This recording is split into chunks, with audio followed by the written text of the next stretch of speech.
Okay, welcome everyone. The hour being 10 o'clock, it is time for our second hearing date on Public Pension Management and Asset Investment Review Commission. We are happy to be here today, and we've got a very, very full schedule. The first hearing that we had dealt primarily with transparency, and today we're going to have more of an analysis of the two systems in Pennsylvania, SERS and PSERS. We're going to talk a little bit about investment strategies. We're going to have testifiers talking about benchmarking. We're going to spend some time speaking about private equity, and there's going to be some testimony from peers of our systems, and I think it's going to be a very informative hearing today. I just will mention in the onset that the testimony of the people that will be going at the end is just as important as the testifiers in the beginning, so we're going to try and move this along. We have a really very full agenda.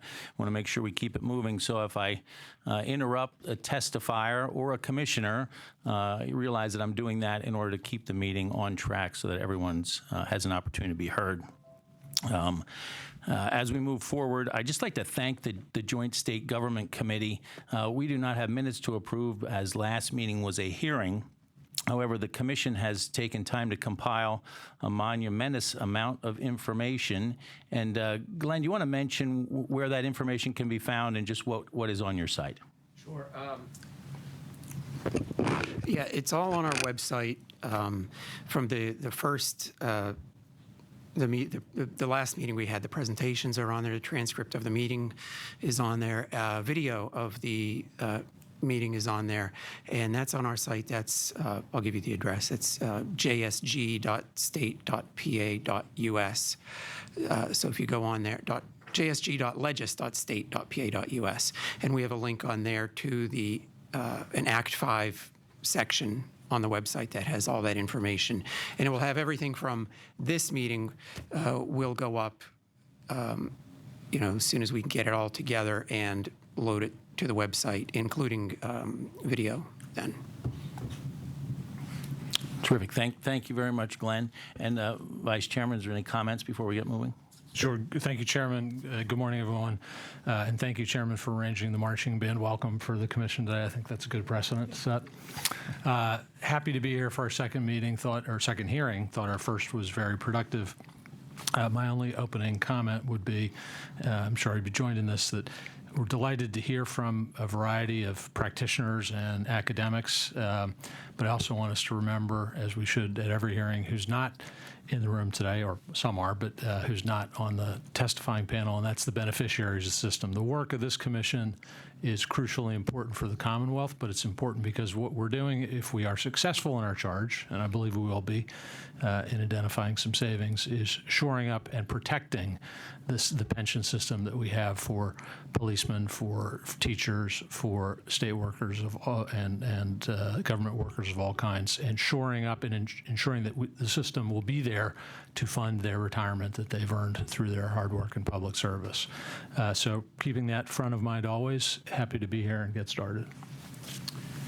Thank you very much, and we're going to get right to business. Our first testifier, and all the commissioners have had an opportunity to have a conversation or meet with Dr. Ashby Monk. He is the consultant for the commission. We're anxious to hear the work that he's done so far in laying the groundwork for a report that as the treasurer has mentioned, I think is going to be very important in disseminating information how both our pension systems, who have got tremendous responsibility, can perform optimally.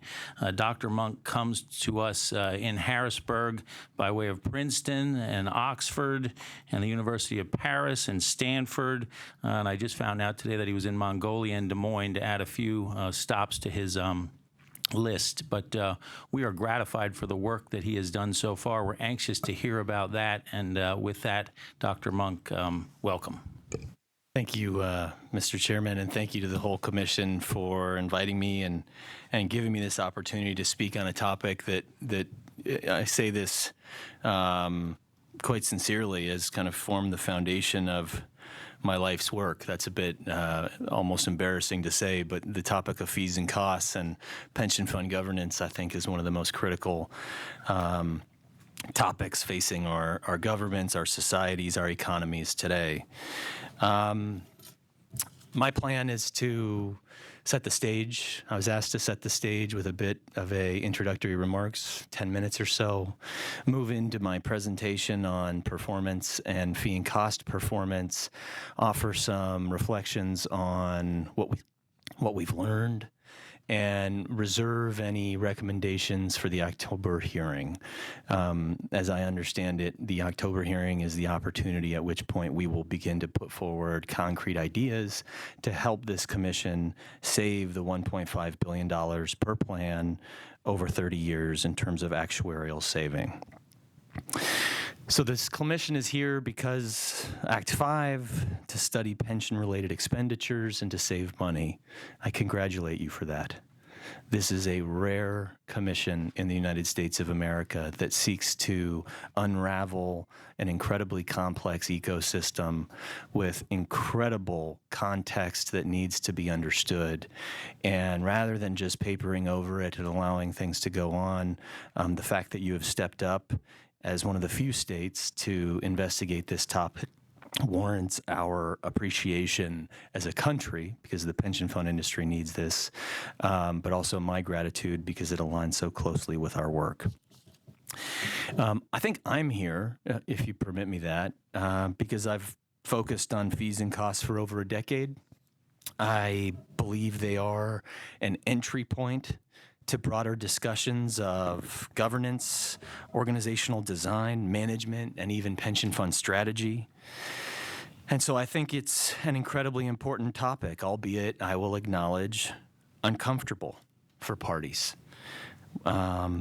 Fees and costs are not a topic that most pension investors are taught to focus on.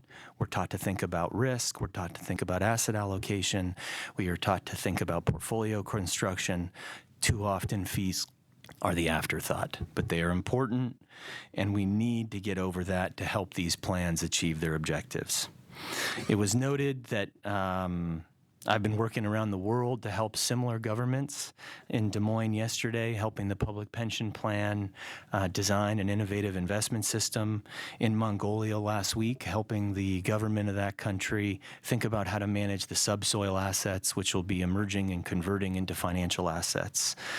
These are wildly different places, but I've gone to them all with a similar objective: to help governments design or improve investment organizations that are required to meet some specific and idiosyncratic social obligation. I've dedicated so much of my life to this topic because our societies increasingly rely on these investment organizations to pay pensions, to fund education, to pay for medical research, to create intergenerational equity, so on. We call them pension funds, sovereign funds, endowments, foundations. Our social welfare literally relies on these funds today. And their ability to execute at a high level is critical. They have to be the best they possibly can be if our social welfare state is going to maintain its integrity. But more than that, please recognize, if our capitalism is going to maintain its integrity. These plans, according to the OECD, have $100 trillion sitting in them. If they aren't operating in an efficient manner, what are the incentive structures they're setting for their agents, the hedge funds, private equity funds, asset managers, brokers, bankers? They are the foundation with their $100 trillion. So in this weird, ironic twist, our pension funds, our sovereign funds, they are the foundation of the future of our social welfare state, and ironically, they are also the foundation of our capitalist system at the same time. If that doesn't mean we have an incredibly complex issue at hand, I don't know what is. If we keep these plans on this path, improve them, make them more effective, help them generate higher returns, we can literally reduce the cost of those social benefits. It's a simple mathematical problem. Higher returns means lower contributions or higher benefits. That's the math magic of this pre-funding of obligations. Higher returns, quite simply, means cheaper pensions. So we in America and around the world, to be fair, have asked these organizations to generate higher returns. The boards of pensions, their consultants, their actuaries, their service providers have pushed staff, sometimes out over their own skis, into riskier investment strategy, often more expensive asset manager relationships in the pursuit of, as I said, cheaper pensions. Now, I would say this is not on its own problematic, as the returns for some funds have been remarkably good. The problem, in my personal and humble opinion, was that we did not explain to the American people what we were doing. They did not fully appreciate the decision to take more risk via complex strategies and high-cost managers, nor did they appreciate the consequences, which I will get into in the rest of this presentation. The pension funds did this, as in did not explain the full extent of this decision to stakeholders. People today don't understand the complexity of the strategies, and they most surely do not grasp the sheer scale of compensation we are now paying to external asset managers. And this lack of understanding is, I would argue, a recipe for stakeholder conflict, and at minimum, part of the reason for why we're seeing a loss of trust among plan sponsors, stakeholders, and pension funds around the country, and I would wager here. Before I dive in, I have two broader points I'd like to make, and then I'll move into my performance and fee and cost analytics. One, I want to talk about why there is a lack of understanding of the fees and costs. There are reasons. The pension funds deserve those reasons to be described. Two, I want to offer some secondary and tertiary consequences of this lack of understanding. Yes, there's a reason for why we might keep some of the fees and costs opaque, but there are consequences. On number one, the why, there is a lack of understanding among stakeholders about the external costs. Well, there's a basic reason, and that is because much of the compensation data has been buried in fund footnotes. It's been hidden in net asset value calculations. It's been waved away as profit sharing or ignored by pensions under the false protection of an MFN provision. I will get into the false protection of MFN provisions later in my presentation. And so the information was not reported. It was not measured, not tracked, and thus not managed. It was hidden away by staff, not staff just in America, but staff almost everywhere, because they were afraid that if the public, armed with the true fee and cost information, found out how much it costs to run these pension plans, they would prevent them from investing in the complex and high-cost asset classes that the plans thought they needed to generate the higher returns. As staff at these organizations saw it, these strategies were strengthening the pension promise by reducing the cost of the benefits. So what, they thought, if the cost of the investment strategy was astronomical? The pensions were, after all, more secure. And so an all too common deal has been struck here in America and around the world, where pension funds literally will protect managers from scrutiny so long as the returns keep coming. That's the deal, and that's why there's so much hiding of fee data today. It's a deal. Number two, consequences of that deal. I don't think we have fully appreciated the secondary and tertiary consequences for our pension plans or the systems from that deal. Because those high hidden fees created new advantages for the managers, what we would call economies of scale, they could wield those economies of scale back against the pension plans at the negotiating table, which they did. The gap in skills, capabilities, and resources between public pension funds and private managers grew. We didn't know why they were growing because we weren't tracking the fees we were paying them, but they grew, and an asymmetry was forming. This asymmetry was based on information. They had more, we had less. Skills, they had more, we had less. And ultimately, power. They had it, we didn't. because they had the money. They had the fees. They could build the organizations that we couldn't. The managers could thus begin to demand more and more of those hidden fees, and of course they did. Today we have a world in which asset managers often set the terms for pension participation in their funds, with endowments and pension plans literally begging, maybe that's a strong word, but asking and thanking their GPs for granting them, the people with the money, the controllers of the purse strings, just a chance at an allocation in their fund. The agents are now disciplining the principals. For those of you with an economics background, you will understand that is a perversion of the principal-agent theory that is so fundamental to how capitalism functions. Principals, we know, must discipline the agents for any of this to work. The opposite now is increasingly common in the investment business, and I would argue it is due to a lack of fee and cost transparency right from the beginning. The consequences, as you are understanding, hopefully, as I go through these initial remarks, are really about resourcing the public pension plans that we rely on. The responsibility, I'll just remind you, of a board and a senior management team is often as much about building professional and effective investment organizations as it is actually picking things to invest in.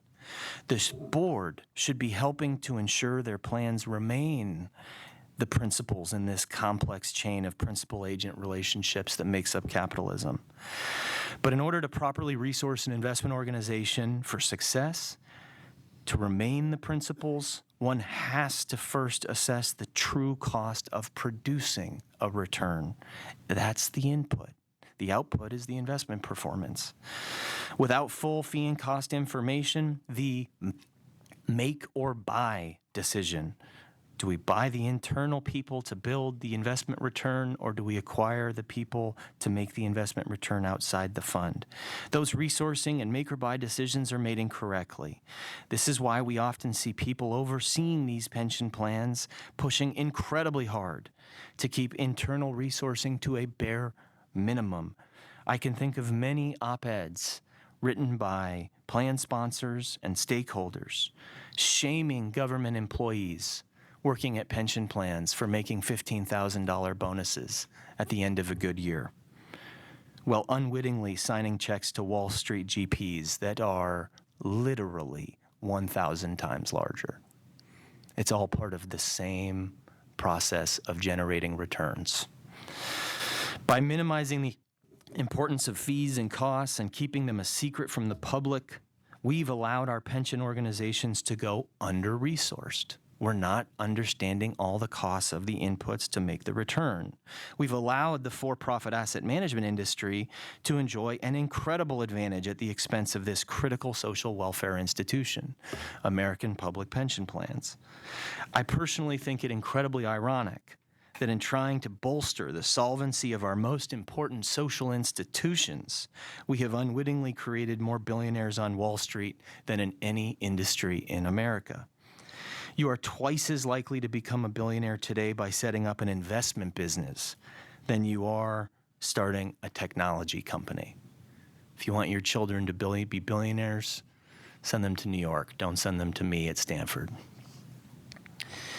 So in short, hiding the fees may have allowed the pensions to pursue riskier and higher returning strategies, but it also prevented the boards from properly resourcing and thus overseeing and holding accountable their pension organizations and the associated strategies. And while this might have seemed, especially in the short run, a way to optimize a portfolio given some serious governance constraints, I've heard that story many times. We did this in spite of the board, not because of the board. But this has actually weakened the plan's operating capabilities and created an incredibly precarious position with stakeholders. The very existence, I would argue, of this commission is an example of that loss of trust and that precarity. Here's the good news. Pennsylvania has, with this commission, joined other courageous states tackling this issue head on.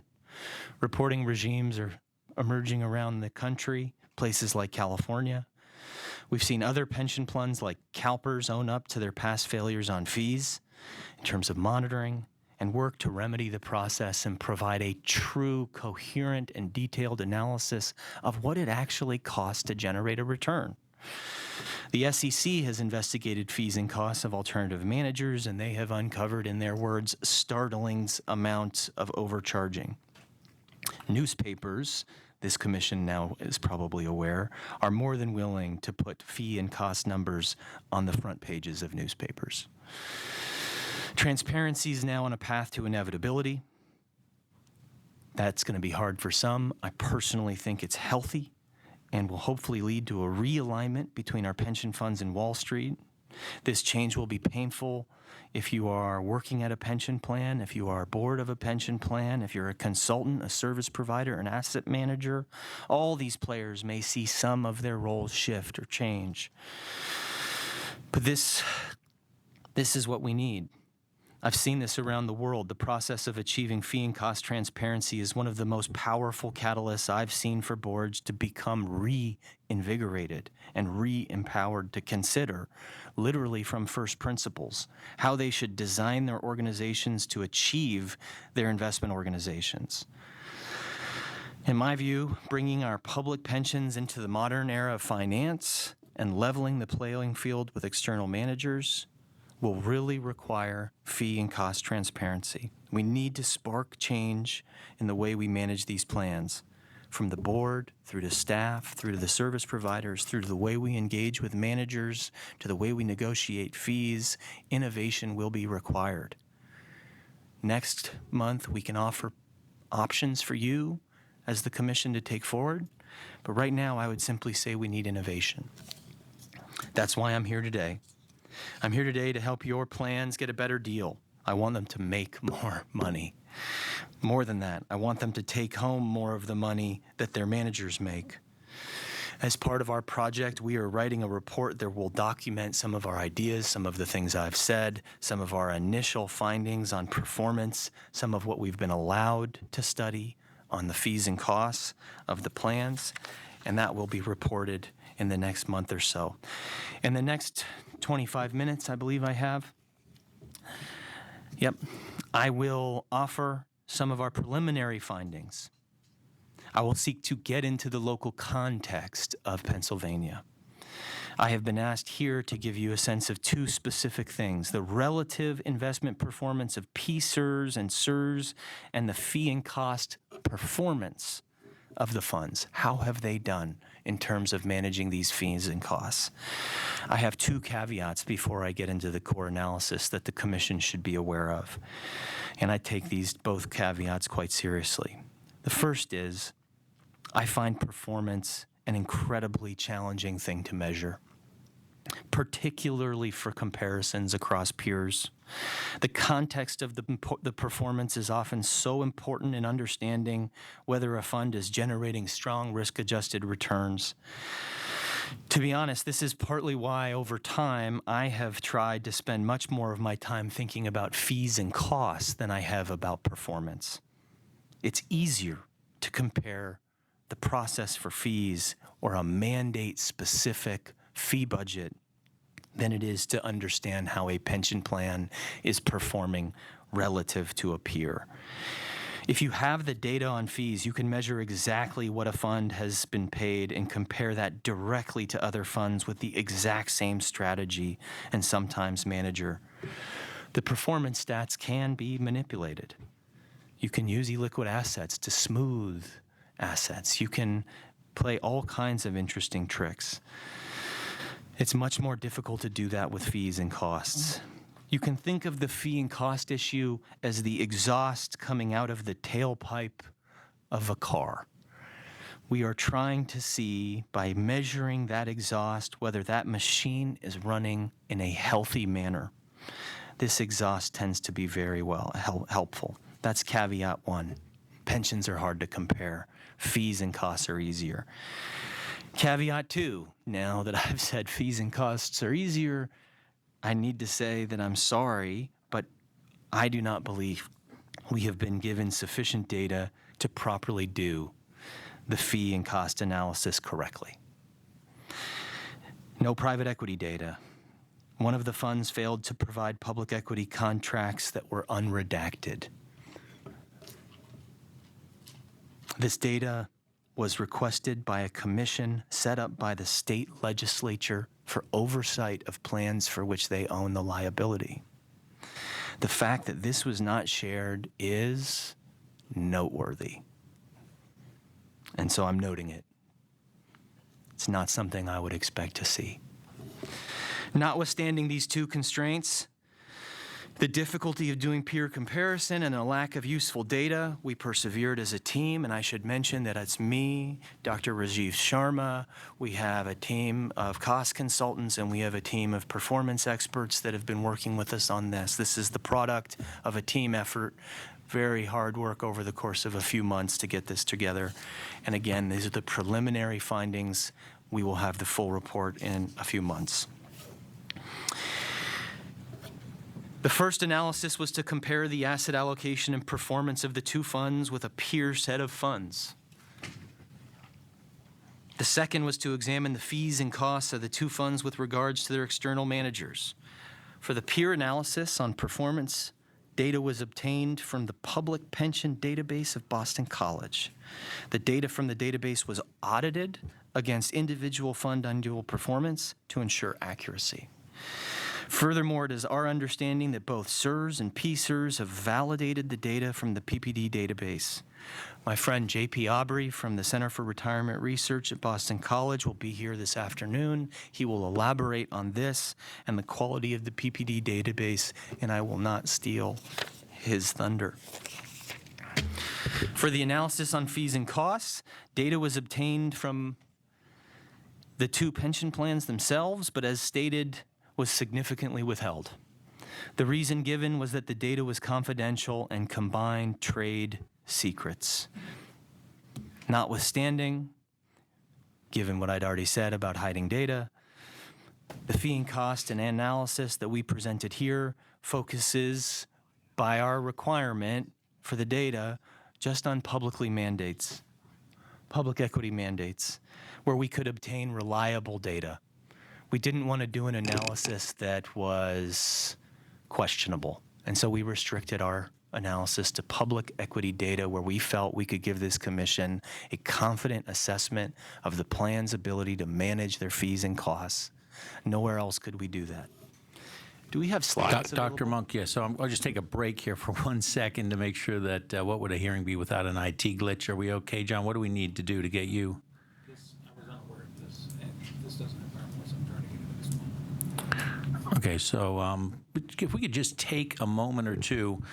You've given some testimony so far to ask a question or two. John, how long do you think it'll take? A few minutes to get you set up? There's I think there was a PDF that Lloyd mentioned, sent to you, and you could just open the PDF and scroll down it. Lloyd, it might be faster for you to get him the PDF than to download a PowerPoint. I have a few more caveats as I'm going in, if you like. Yeah, why don't we do that? And if I could just maybe go back to a question right now. And so, look, the information that we're getting right now is disappointing to the commission as a whole. I'm sure the public will find it very interesting as well. And I understand you've laid the groundwork for the difficulty in the process and kind of how pension systems find themselves in this position, and the gap that is forming between principals and agents. How many pension plans have you worked with, Dr. Monk, in your career? It's probably about 30. So in the U.S., it's a smaller number. If you count the funds that are affiliates of our research center at Stanford University, I think it's probably 7 to 10 in America. Some of them very large? Yeah. Oh, yeah. Yeah. Over 100 billion in many cases. I've worked with the 5 AP funds in Sweden. I've worked with APG in the Netherlands. I've worked with the Middle Eastern sovereign funds. I've worked with 3 of the largest super funds in Australia. I've worked with multiple Canadian pension plans, and these are all formal consulting engagements to do a project. And costs have been your main focus, as you mentioned earlier. My main focus is design, governance, innovation. I focus on costs. I actually don't like staring at contracts. I only got dragged into this space because these are, as you may have been aware, bureaucratic and conservative organizations that need a very good reason to do something innovative. They herd. They follow the leader. They operate under a prudent person rule, and they believe in their fiduciary obligation, which often means let's run an efficient organization. Efficiency runs opposite to innovation. The problem is financial markets are innovation engines. This entire industry is about innovation, being first to a trade, moving your capital into regions where the supply and the demand of the capital are skewed in your favor. And so if to innovate and generate high returns, we needed a catalyst. We needed to, I'm sorry to say, have a little crisis. And the crisis that is most obvious and the lowest hanging fruit is the crisis of how much we're paying external managers. So one of your main areas of focus is governance, and then we talk about transparency. You work with more than 25 plans, large-scale, sophisticated operations. Your ability to get information through this commission as our consultant from CSRS and PSRS compared to the other more than 25 plans you've worked with? To be fair, this is the first consulting gig where I have been working with a treasurer and commission and not directly with the plans themselves. There's been a few instances where I've helped plan sponsors build sovereign funds from scratch, in which case you're designing the ultimate client. This is the first time I've been given redacted contracts in all my work. With that said, we're back on schedule. I think we have got your PowerPoint here. Okay. Thank you very much. Yeah, my pleasure. So shall I just tell you next slide when we're, yeah, great. Next slide. Next slide. Thank you. This is an eye test, apparently. I was hoping we'd have some giant screen, but Rajiv, if you're listening, I was right. Sorry, he told me it would be fine. Okay, so as discussed, we've acknowledged there are considerable challenges in carrying out a peer analysis in these areas. Different strategies employed by the different funds. It's so hard to find funds with the same strategy. They have a different liability profile. They have a different governance structure. They have a different, oh, thank you so much. That's kind of you. They have a different geographic setting, which means they can recruit different types of talent. Context, I have learned over the years, is crucial. So while we are here today as consultants to provide relative fund performance, I would simply note, as I noted already, that it's hard. It's almost impossible to find true apples-to-apples comparisons. It's why we ended up gravitating towards the fee and cost issue as a catalyst for innovation instead of the performance issue as a catalyst for innovation, because the performance issue can usually be explained away. The fee and cost issue, if you can highlight incredible amounts of money and wealth being transferred from a pension plan to a GP in New York, that gets people's attention. So, nevertheless, we have taken steps to ensure our methodology is as robust as possible and is at least in line with best practice industry assessments. So what you're seeing is the best practice. I'm just telling you, as an academic doing this for a long time, it's still hard. The asset allocation performance analysis was conducted on a peer group that were selected from the public pension database we've already talked about, and was based on three main criteria: the size relative to CSRS and PSRS, the discount, again, relative to those funds, and the asset allocation. The time frame for the data collection was between 2007 and 2017, fiscal years ending 08-17. So that means it is near the end of the peak pre-financial crisis, all the way through the cycle down and back up to the current crisis. We've got the full cycle. The final funds was determined also by data availability. Some of the funds that, as we dug in, you will probably not be surprised to hear their standards across funds in the United States is incredibly lax. Some funds report with gross, net, some combination of the two. Some pull out the net fees and then say they're presenting a gross. Incredibly complicated. Next slide, please. Here is the peer group. It has our two funds plus 9 other state and local funds. SERS and PSERS rank towards the middle of the group in terms of size. You can see the discount rate averages there range between 6.5 and 7.5. The funded ratios vary widely, but they are within the boundaries of what we're dealing with here. I will just say simply we focused on these factors because, well, we believe they should, at least in theory, guide the risk tolerance and strategies employed by the funds, thereby allowing us to focus on more relevant peers to compare. You'll note that the SERS inconsistency around the fiscal year end, we wanted to take that into consideration. To solve this, our team manually inputted data from the fund's consultant report to ensure consistency in the data from a time period analysis. So we even tried to make sure where the fiscal year ends were off, we were getting that dialed in. And I'll mention, if anyone has difficulty seeing it, at Dr. Monk's request, we have a larger version on the back. So if you can turn your head around anyone, you may be able to view the data a little bit more readily. That's awesome. Thanks. Good job, guys.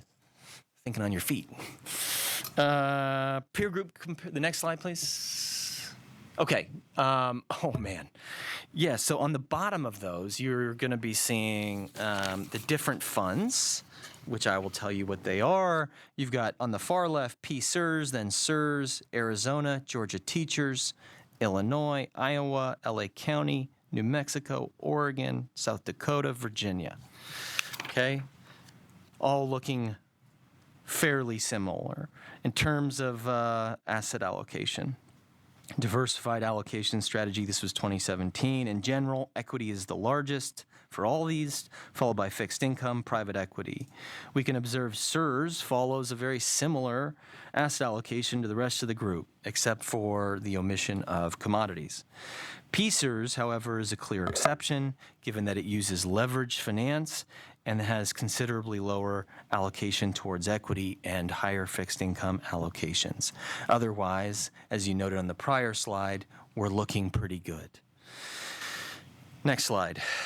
Here is just some context on the asset allocation of our two funds, how they have transitioned over time. Starting with SERS, we can observe that SERS has maintained a somewhat consistent asset allocation strategy with some fluctuations within and across asset classes. If we look to PERS now, we can see more differentiation. It reduced its exposure to equities significantly in 2009 after the financial crisis. It has used leveraged through derivatives and a few other things. I would describe it as a more innovative fund in terms of its asset allocation. Next slide, please. This slide, I will warn you, is at first incredibly confusing. Please note, you are not looking at investment performance. You are looking at benchmarks. I want to show you the benchmarks because these are the goals of the organization.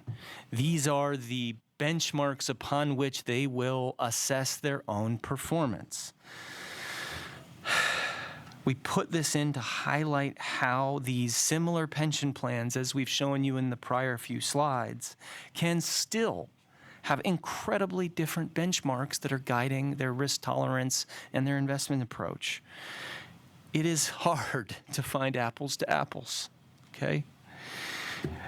For those of you unaware, a fund benchmark is usually a low-cost and investable portfolio that should be set to provide guidance as to the necessary risk and return required to meet the discount rate, the expected return target. This is a way, this benchmark, for the boards of directors to assess the value-added activities of the investment teams and their returns. In other words, we use these benchmarks to judge how good the plans are at value added above a benchmark a low-cost portfolio. With the exception of Georgia Teachers, who has chosen, for a reason I would love to understand better, the Consumer Price Index as their benchmark. I can understand some reasons, but I don't think it gets them anywhere near their discount rate. PCERS has consistently the lowest benchmark, which I'm sure is something this commission would want to note. CSRS has a much higher benchmark, much more in line with their peer set. In fact, it's above the average. So when looking at the performance figures, which I am about to show you, I just want you to appreciate these benchmarks. Have a look at them. Over the 10-year period, PCERS benchmark is 2.8%. CSRS benchmark is 5.3%. Those are the low-cost alternatives to running the portfolio. Next slide, please.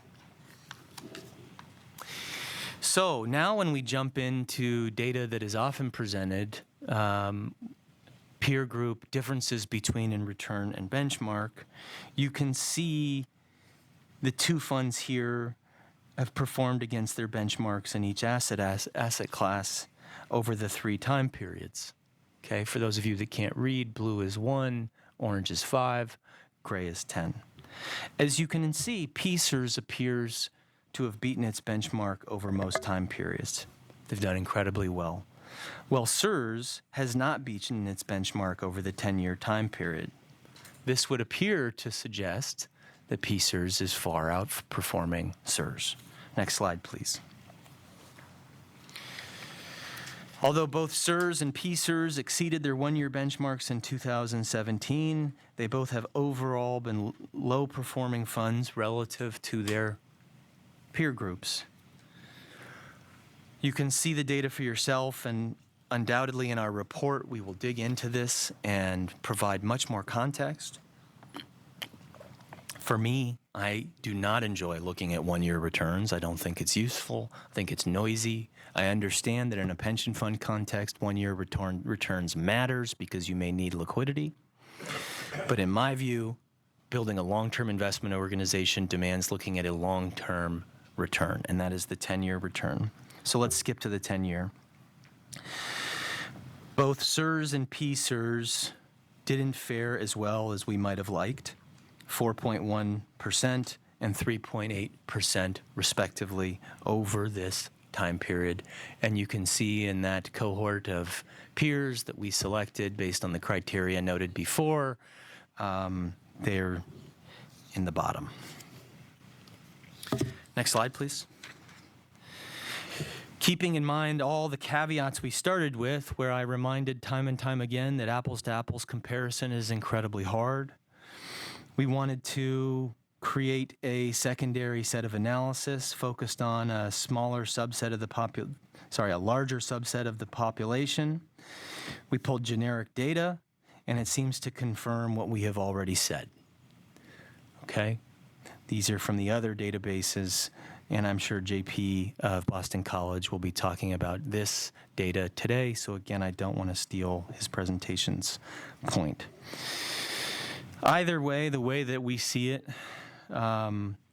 there's many caveats about performance. These organizations are running different strategies. PCERS in particular is running a unique strategy. It's very hard to find apples to apples, but it appears based on the objective data that over a 10-year time horizon, which includes a full cycle of economic activity, that these plans have underperformed on a performance basis.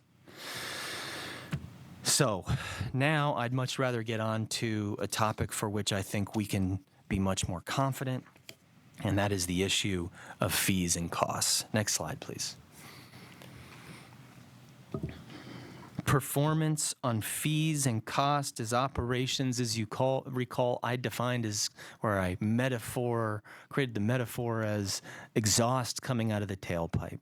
We can look at the exhaust, the fees and cost paid, to assess the health of the vehicle, to see if it needs an oil change, to take the metaphor just a little bit too far. The focus, if you can go to the next slide, please. Again, an eye chart. If you need to look behind you, please feel free. The focus of the analysis is on public equity. Mandates, as we did not have access to private equity fees data. The objective of the analysis here was to analyze the appropriateness of terms for public equity mandates, and specifically the fee levels, shared scale benefits, length of mandates, and benchmarks. We were constrained, and so we did the analysis we could on the public equity portfolio to highlight for you areas where you could save $1.5 billion per fund. Some of this may seem very niche. This is not the look at the total cost of the fund presentation. We can't do that until we see the contracts and the performance data and the transaction costs and the holding costs and all of the fees paid to third parties. We can't give you that total fund. But what we can do is show you how they've done in public equity. SERS did not provide unredacted contracts. Due to this lack of data provided by the plan, it is difficult to make a statement of the potential overcharges, which is what we were trying to find. Again, $1.5 billion. We want to find areas where we can give them back their money. That makes it hard. So our analysis was based on assumptions and average rates and consulting reports. We did, however, have access to PSER's public equity contracts. For private equity, despite not being able to analyze these mandates, it's important to note that that is a huge loss for our study. The SEC found in 2014 that overcharging is likely present in 50% of private GP relationships, as Ludovic will elaborate on further today. Through this analysis, I should mention, we make reference to specific managers. But in order to protect I guess we'll call them innocent for this case. In order to protect the innocent, we have anonymized them. So where you see us say manager 1 or manager 12, just know that back in a spreadsheet, they refer to a specific manager. Next slide, please. Executive summary of SERS. From the data analyzed at SERS, we feel some of what they have is very fairly priced. Some of it is quite good. I don't want this all to be about saying how bad these plans are, because in investigating, for example, SERS passive mandates, they're almost at global best practice. We have identified, using the proprietary methods from our cost consultant, Novarka, out of Switzerland, 4 candidates for in-depth review and potential renegotiation that could result in considerable savings for SERS. We refer to them as Mandate 1, 7, 8, and 11. 1 is almost 9 years old with poor returns. And normally you would update fee and cost schedules and investment management agreements on a much more rapid clip than that to ensure that fees were reflecting performance and asset levels. 9 years is very long. Mandate 7, incredibly expensive for developed world small cap based on the database of funds that we have or they have at Novarka. This was way out of line. Agreement 8 years old. Again, too long to have left something like that. Mandate 11, 5 years old. Another opportunity to investigate. Whether or not we'd find it, who knows? But these are things that need to be reviewed, if not on an annual basis, on a biannual basis. Hopefully at the next meeting, where we will be presenting solutions and the CEO of Novarka will be here, we will offer more details on these anonymized mandates to give you a better sense of how much savings we can generate for the Commonwealth of Pennsylvania and the pension plans. Please note also that in many cases, plans, not just here but everywhere, refer to MFN clauses as a justification for claiming good fees. MFN clauses do not guarantee best terms over time. The people here, by the way, and I've met many of them, are too smart not to know that. They know that.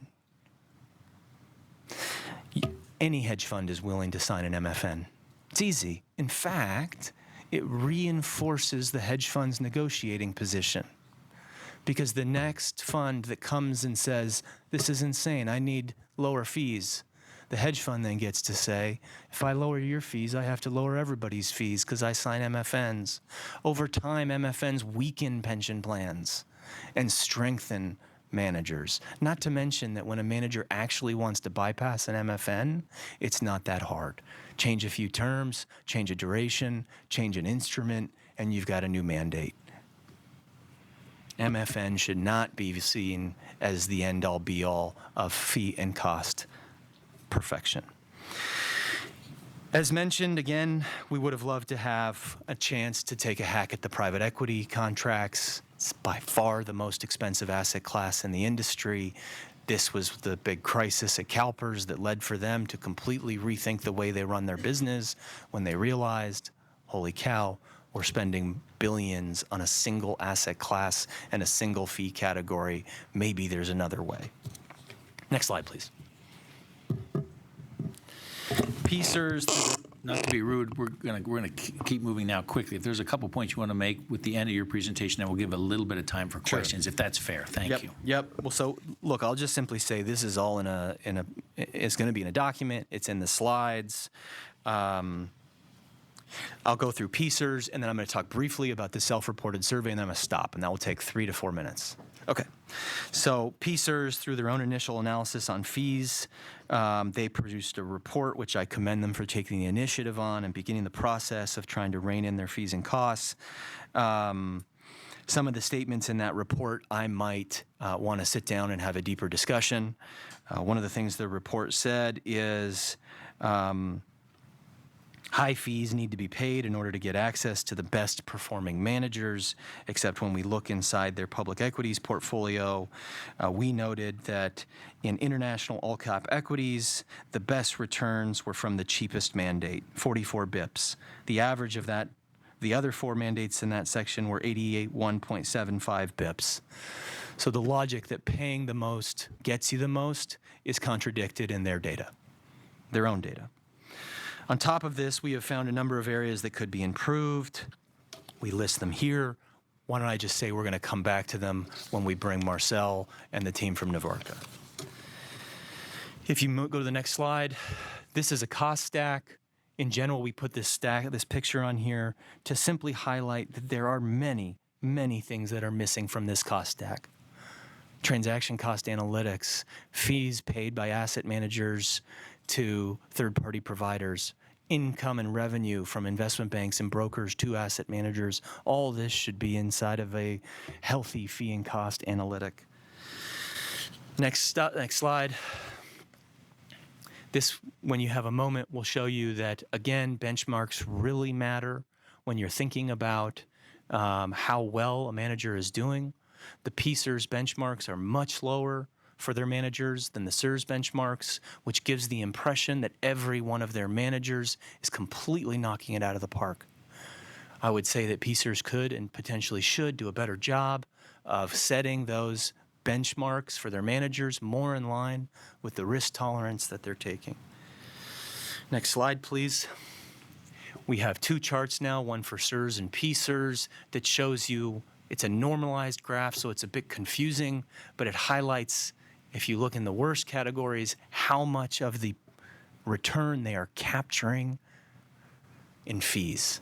There are several in the bottom left quartiles that are definitely available for us to renegotiate with because their fees capture most of the returns they're generating for your systems.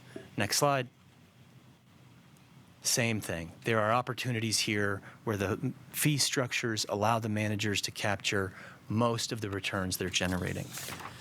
Next slide. Next slide. Next slide.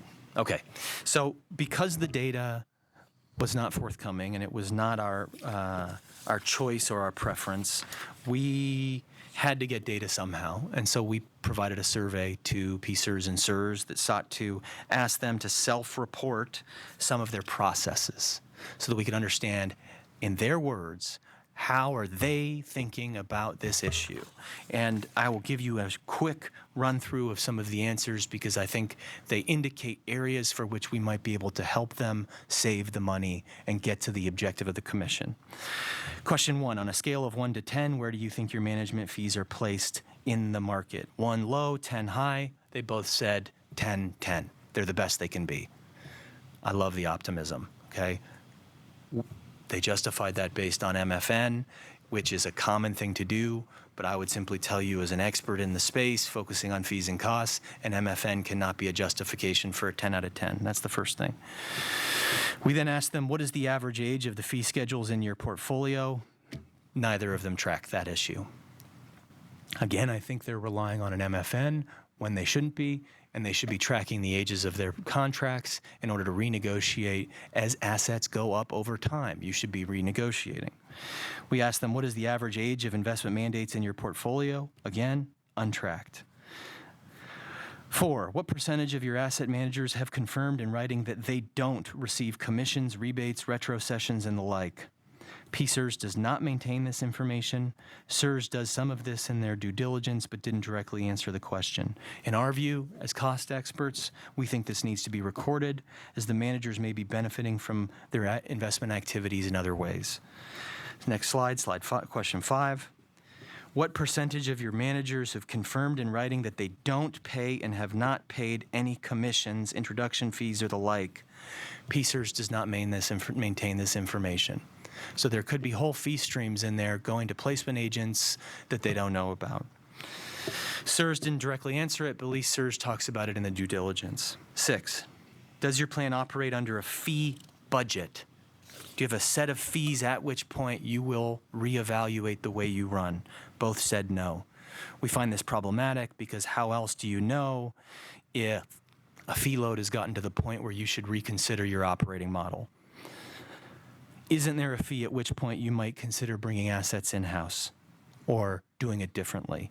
If the fee for private equities here for one of the plans was $1 billion, wouldn't you want to know? Wouldn't you like to change the way you run that private equity portfolio? Without a fee budget, that type of information isn't triggered and revealed. In negotiation investment cons, do you have a process for determining the best alternative to the investments under consideration? Good news, yes, they do. And I congratulate them for that. Not everybody does that. Having an alternative to the risk exposure you're looking to get is always a smart way and helps you negotiate and get the best deal. 8, do your brokers or these managers make use of bundled brokerage? Both PSERS and SERS, yes. I'll simply note that this is today illegal in Europe because of the intense conflicts of interest. It's illegal. It's not illegal here, but I would say if it's illegal in Europe, we should probably pay attention to it. Are you conducting regular transaction cost analysis on equities, fixed income, and FX? PSERS, no. SERS, yes, quarterly. PSERS has realized, as stated in number 8, that their managers might be making on the side. Yes, in some cases, they said the brokers have bundled brokerage, but they do not do the transaction cost analysis, which means it's incredibly hard to unravel what is baked into their transaction costs. These bundled brokerage means when you do a transaction, whole areas of that transaction become more pricey because there's different things baked into those transactions. Without transaction costs, you can't have that full cost stack. I know we're running late. Look, despite the limitations and constraints posed on us for carrying out our work, we've done our best to present a balanced review of performance, of fees. We note some inconsistencies in the survey, which gives us confidence that we can help the plans. The plans, in my view, are motivated to do the right thing. And I think with our help, we can help them save that $1.5 billion easily. And with that, I'll simply turn it back to you, Chairman, for questions. Thank you. And we do appreciate your hard work and your travel, and we apologize for cutting you a bit short on your presentation. But I want to give the commissioners an opportunity to ask some questions as we might develop more thinking and direction as we move forward. Mr. Vice Chair. Thank you, Chairman. Thank you, Dr. Monk. There were some bright spots in what you said, but there was a lot that, frankly, is deeply disturbing. And maybe nothing as much as the lack of information provided to you, which reflects a broader lack of information that in the end, as you've argued, accrues to the benefits of plan beneficiaries. It accrues to the benefits of the people who are depending on these pensions when the information about how their money is being spent is out there and is in the marketplace. Based on, so it is, I'm disappointed to deeply troubled by that fact, but based on the limited information that you have, do you think this commission's goal, which we intend to reach, of $1.5 billion in savings for each plan is reasonable, conservative, ambitious? I mean, to characterize based on the sliver you've seen of what you think we can do without compromising returns. Okay, nothing I do compromises returns. I accelerate returns because we have a fiduciary duty to do that. So the good news about lowering fees and costs, it's magical, like almost literally, because we're taught in finance that there is no such thing as a risk-free return unless you cut fees and costs and get the same exposure. That's a risk-free return. So we should be pursuing it. That's the first thing. The second thing is if we could actually get in and read every single one of the contracts unfettered, I think $1.5 billion is conservative. I mean, on an annualized basis, we talked about it. It's, what is it, 11 or 12 million bucks compounding per year. I mean, we saw one mandate that would do that. High yield in one of the plans. You could restructure that and get your money out. Look, the thing is, pension plans in general are focused on the really important things, which is asset allocation, manager selection, portfolio construction, et cetera. The fee and cost issue, despite the fact that they will say they are doing a great job, they don't have the purview. They don't have the market knowledge.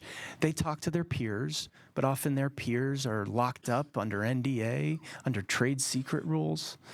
And so just as they were unwilling to give a state-commissioned body this data, they can't share it with their peers. And so inside this plan, even if these really smart people behind me don't want to admit it, we will find the $1.5 billion quickly. Commissioner Gallagher, you have a question? Thank you, Mr. Chair.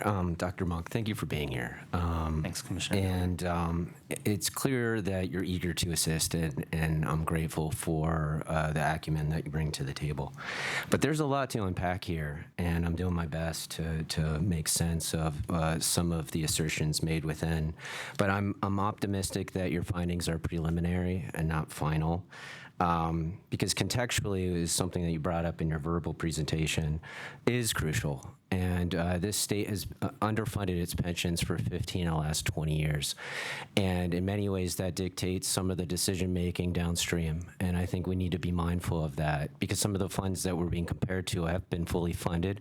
Their state leaders took it upon themselves to dig deep and make it happen all along. We did not. So being compared to other states that may have a very different funding profile may, in fact, not be appropriate. But I also want to bring up the fact that in your materials, it's my understanding that risk and return are inextricably intertwined. In the presentation, only return is discussed. What about risk? Risk-adjusted returns is what, as some of the roles and hats I wear are absolutely critical. Have you done a peer-to-peer analysis on risk-adjusted returns? We have. And how did our system stack up?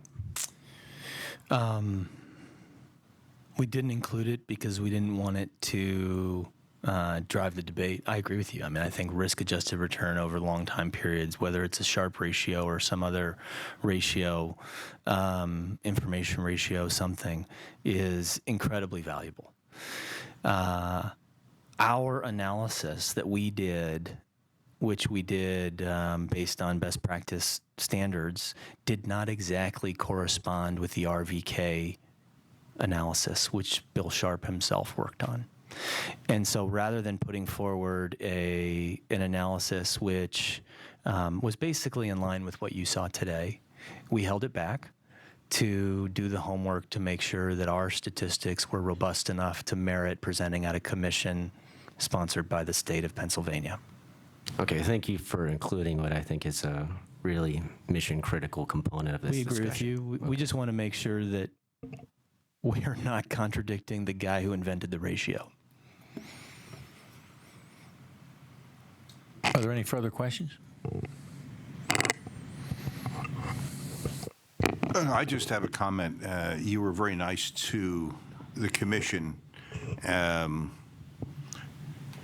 in congratulating us for being here, okay?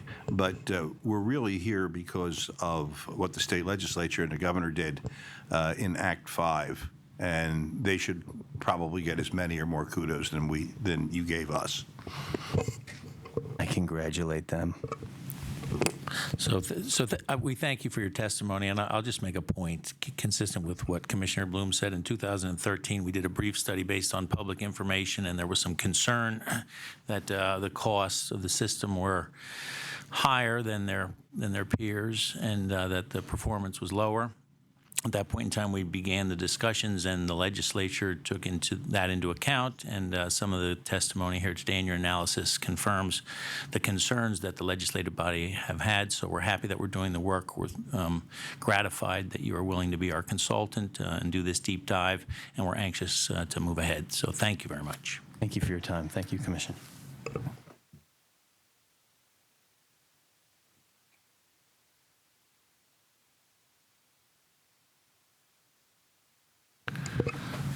So we will move right into our next testifier, who is a colleague of Dr. Monk, Professor Tim Jenkinson, Professor of Finance at the Said Business School, Oxford University, is the director of Oxford Private Equity Institute, and is one of the founders of the Private Equity Research Consortium.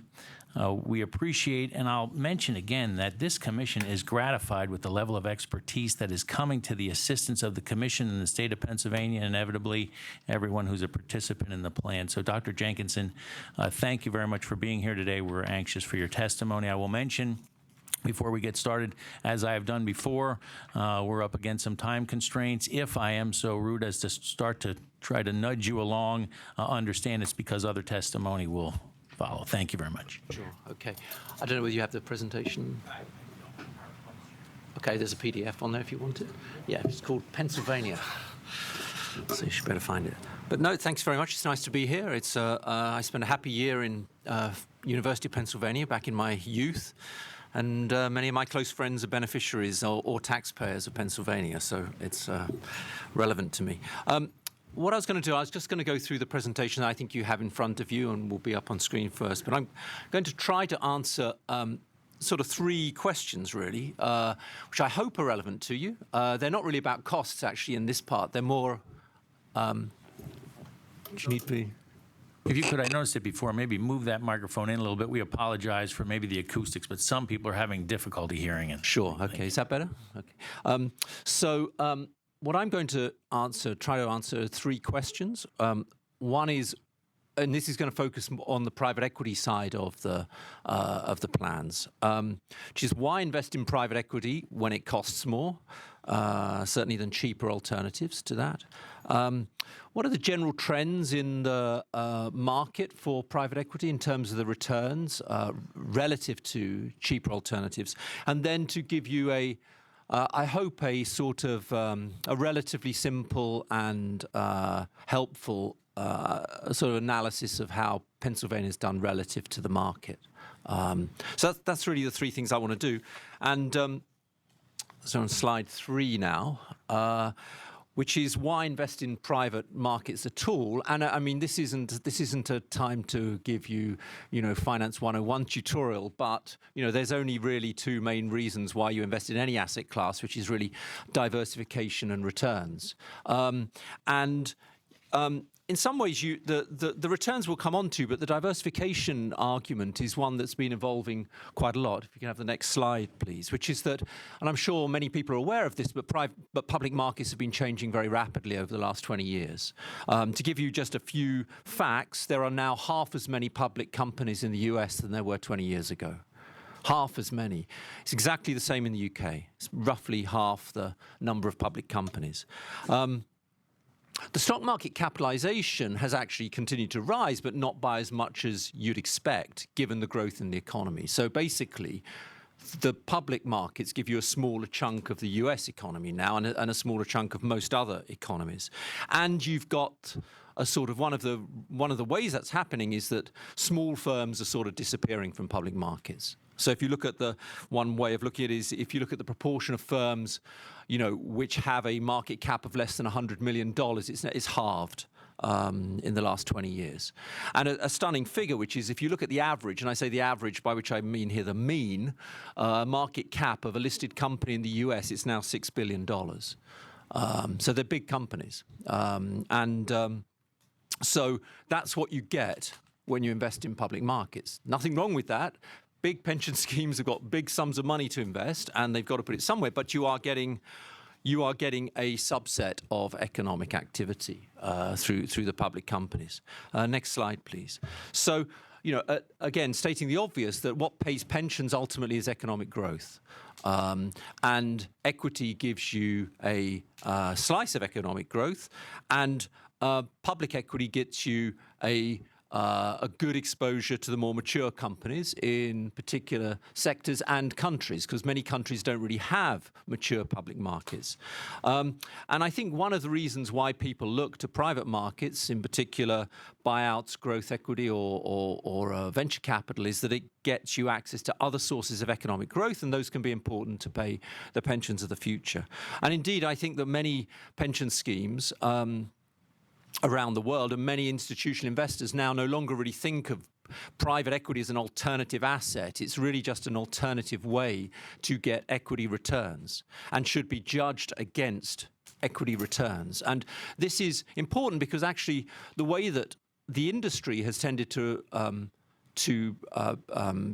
sort of declare its performance is not normally relative to equity returns. It tends to be more absolute type returns, which can be very confusing and not necessarily as relevant. I'm not going to do that. I'm going to focus laser sharp on how private equity has done relative to the cheap alternative public markets.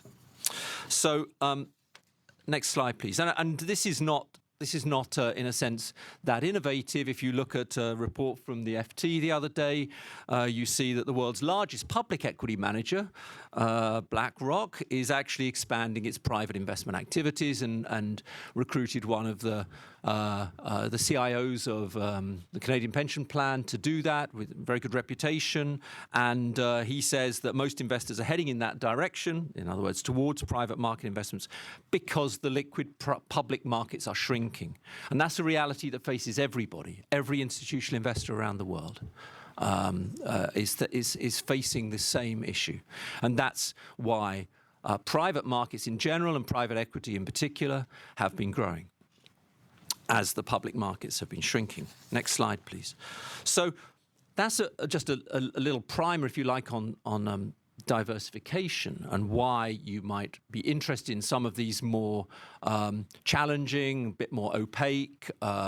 Sometimes they're doing things which are quite innovative, but there can be good returns to be made there, and it gets you access to other forms of economic activity. But the case for private equity has to ultimately depend upon the returns, the net returns that are earned by the asset class. And so that's what I'm going to talk about. And if you're thinking about, well, why might they actually differ in the first place? How might private equity actually add value over a public market investment? I think it's worth just there's much that could be said about this, and I might spend a couple of classes in any course that I ran on these sorts of issues. But essentially, the way I think about it is that you should think of private equities as just a different form of corporate governance in the 21st century, and that where you've basically, rather than having ownership and control separated, which is what happened with the growth of stock markets and joint stock corporations through the 20th century, where there were lots and lots of shareholders who could own companies, and then you had to worry about things like the operation of the board of directors, non-executive directors, protecting minorities and all those things. Private equities just glued them back together again, and ownership and control reside in the same hands, and that can be very effective. That you can focus on medium-term, 3 to 5 year performance. And ironically, many people, including me, think of private equity as longer term in their focus than public companies. And that's not the way people used to think about it in the early days of private equity. They thought, oh, these are short-termist financial engineering guys who are trying to get in and earn a quick buck. And there was some truth in that in the early days. No longer is that true. It's hard these days to make returns in any asset class, and you have to work quite hard at it. And it often involves significant transformation, growth, investment, away from the public gaze, I think. Now, having said that, the one other way they do it is through extremely sharp economic incentives for the management teams. If you're a manager of a private equity-backed company, you will, and you perform, you will do well, very well. Very well. Actually, most people will never know how well you did because it's private, but you will do well. And I think the other thing to mention is that, and of course this gets a lot of attention, is that that private equity uses leverage, uses debt, and I think that they are in some ways very good and effective at managing leverage, highly leveraged companies, which can actually lead to higher equity returns and I say here for managing risk, I think they are masters actually of pushing risk onto other people, like banks, collateralized debt obligation funds, things like that. So I think that you as an investor sometimes can benefit from that. Next slide, please. And just final thing as to where the returns come from, I think one can't avoid the fact that there is a sort of talent issue as well, because I think that over the years, being in the C-suite of public companies has become much less attractive to many successful businessmen and women, and that it's as there's increased regulation, scrutiny following every crisis or scandal that comes along, it's ratcheted up the amount of regulation and scrutiny and publicity, and that's made it less attractive place to work. Now, these are decisions that politicians take. They're not decisions that we can do anything about, but the outcome is that you've got a lot of the talent being pulled in this direction. And you see many new innovative businesses trying to stay private for as long as they possibly can. You wouldn't have predicted, even 5 years ago, that you could possibly have 20, 30, 40, 50, $60 billion companies private. We wouldn't have thought that was possible. You said they must have gone public by now. And yet now you see companies who say they never want to go public if they can avoid it. And those are companies that you'll miss if you don't get into that sort of sector. So I think that there are some talented people in the sector on both the portfolio company side and the fund side, but they don't come cheap. And I'm not going to talk too much about that issue. But I would acknowledge that the fees are high, the salaries are that you can earn as a manager of a portfolio company can be high. At least not so much the salaries, but your equity stakes in them can do very well if the firm does well. So next slide, please. So the rest I want to show you what the returns have been like as a context for this sort of discussion. And the industry does tend to focus on the return measures more like absolute return measures, like internal rates of return and money multiples. These can be extremely hard to interpret. A high IRR in a market where everything's going up is hardly clever. You're just lucky that the market's going up. And so IRRs, in a sense, you sort of have to market adjust them. You have to market adjust the returns to make clear, a rising tide raises all boats. It doesn't show skill. And so I'm not going to give you any information on IRRs and money multiples to redress that balance, and because many academics say this is far too much focus on these metrics, I'm going to show you private equity returns relative to public equity returns. Which allows you to answer the question, which my sort of main question, which is why bother? You know, why would you allocate funds to private equity when there's a cheap, low-cost alternative, namely passive index funds? Next slide, please. So what I'm going to do also, just to be absolutely clear, is I'm going to focus on net return. So this is after all the fees, carried interest, any portfolio company fees or anything like that has been paid. So there's nothing more to be paid. These are the net returns. This is really the checkbook of the pension scheme. Okay, so you send them money and they send you money back. And what I'm using here is your bank account and the bank accounts of institutional investors around the world. You know, as opposed to what Dr. Monks was talking about, I'm actually going to talk about the returns, not the fees. I don't actually have any major information on that, but the returns themselves, I think, are useful.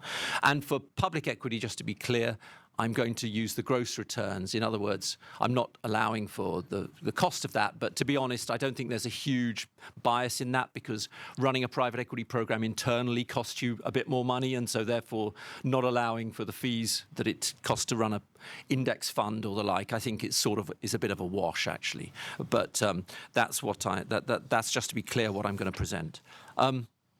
Next slide, please. So when you're looking at public versus private returns, the standard measure that academics have come up with is the so-called public market equivalent return, or PME, and that's what I'm going to show you. And essentially what it does is it sets up two mimicking portfolios, one where you send a check to the private equity manager and the other one when you send it to Vanguard. And every time you get a payment back from the private equity manager, you divest that from Vanguard, and you see how much money you've got left at the end of the day, whether you've got more in the public pot or the private pot.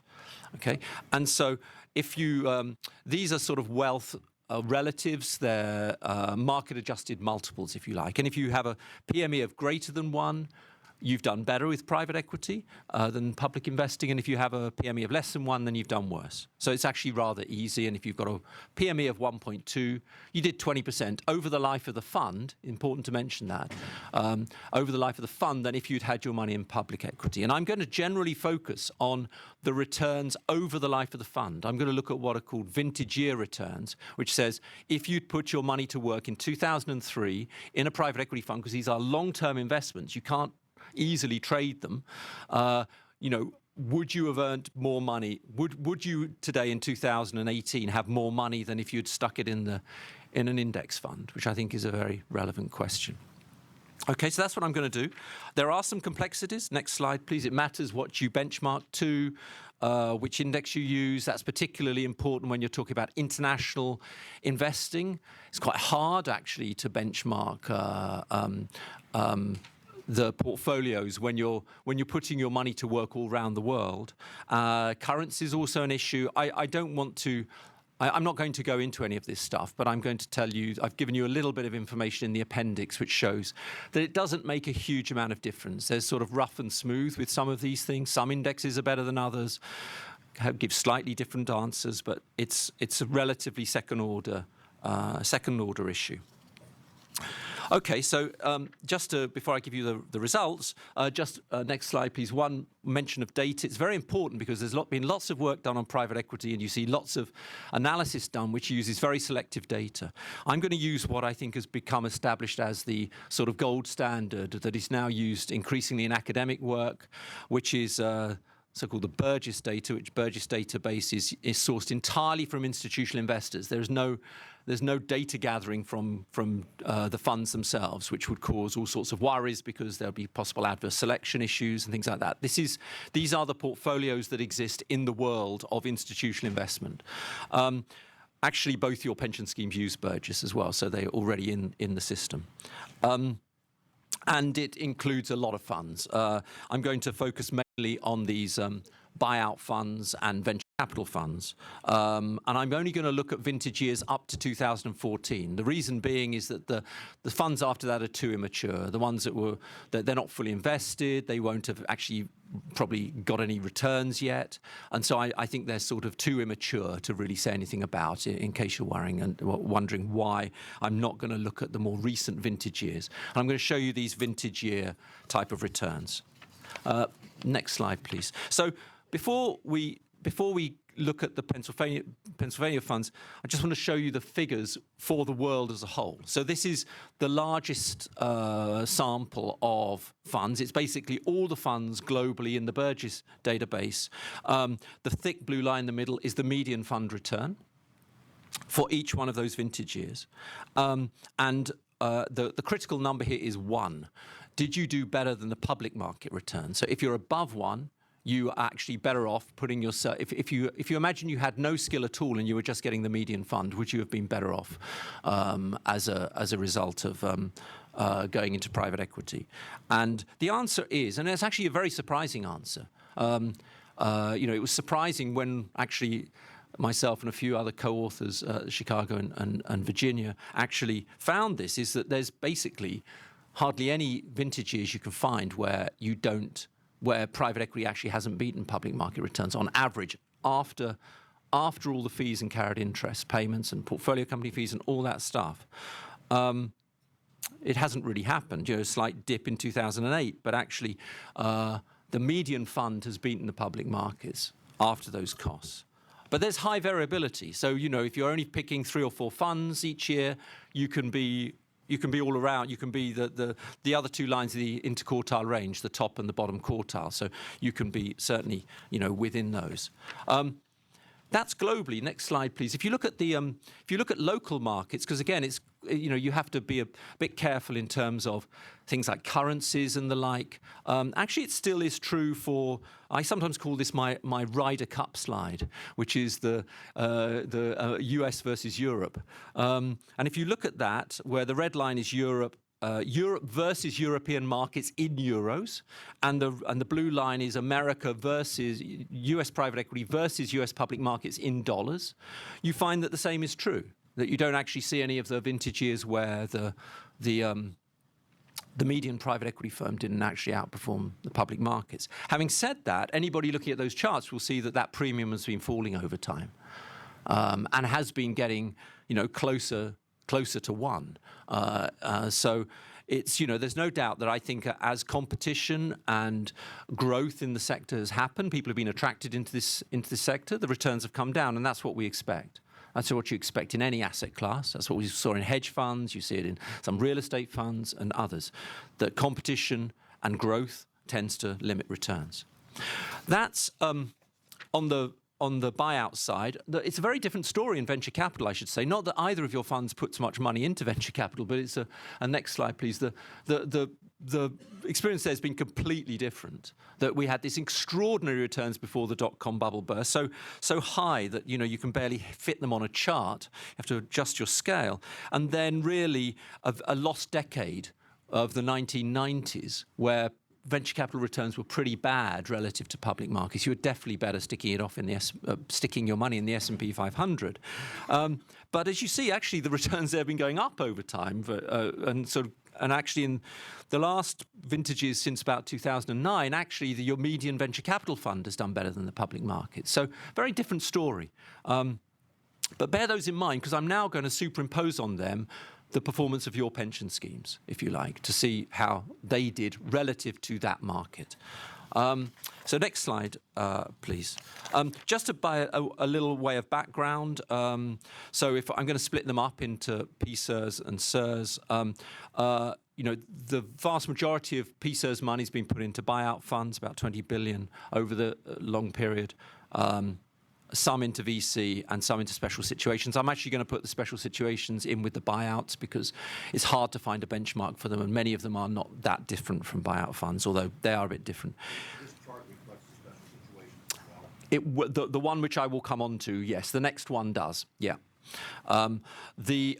It's also worth pointing out they started a co-investment program in 2012. You probably know what that is. It's where you can basically invest in deals normally on a no fee, no carry basis. So in other words, a sort of almost zero cost, which can help bring down the average cost of investing in private equity. And PSERS started that in 2012. I'm going to include those deals here.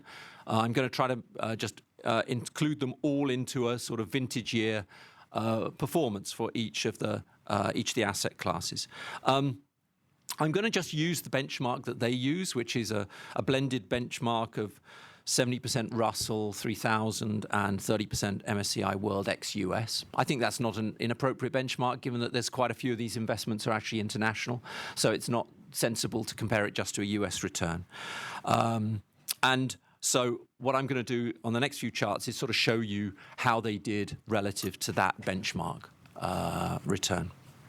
So the next one, next chart, please. This is, so here, the blue line and the other dotted lines are very much like the ones you saw in the earlier chart. They're the sort of global figures. They're a bit different because they use the PSERS benchmark for private equity, the 70-30 benchmark. And then the red dots are the performance in those vintage years of those funds. Now, just to absolutely reiterate, these are the years, these are the returns for the investments made in those years. They are not like year-by-year returns. The 2003 figures show you the returns that have been earned up until like the latest data, Q1 2018, of investments made in 2003. Okay? So they're long-term returns is what we're saying. And you can interpret those, people can interpret those in different ways, but let me give you my very brief interpretation of the performance. I think before the financial crisis, PSERS buyout performance was actually generally below that of the median fund, I think is what I would, how I would interpret it. But actually, even though it was below the performance of the median fund, it did still outperform public markets in each of those years. So it was, even though you weren't getting the median returns, you were still doing better than if you'd had your money in low-cost alternatives. I think since the financial crisis, and there was a couple of years when PSERS weren't making any allocations at all, the performance has broadly been in line with median returns, and co-investments have helped to that. It's been quite positive to the returns to have the co-investment program. So performance has generally exceeded public markets, but by less in the early years. And those would be my simple sort of conclusions. There's more nuanced conclusions I'm sure one could draw, but we probably don't have time for that. Next slide, please. In terms of the venture capital side, it's a bit different, actually. The performance, that again, you can see the performance of the PSERS funds.